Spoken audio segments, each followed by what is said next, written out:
All right, folks, hold on to your hats because the House just passed a budget resolution and it's got some serious financial gymnastics ahead.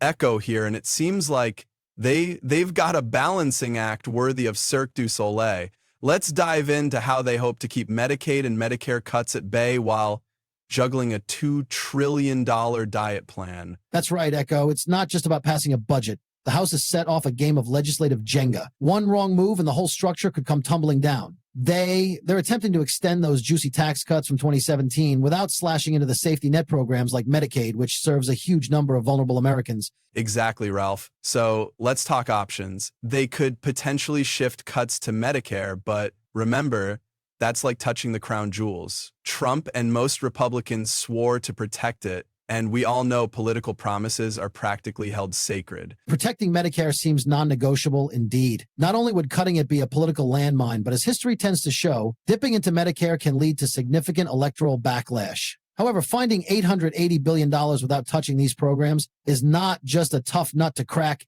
it's a vault to open. And then there's the twist of creative accounting, overturning fuel efficiency regulations or auctioning parts of the airwaves to raise cash. These aren't your typical budget cuts, more like flipping the couch cushions in Congress to see what we find.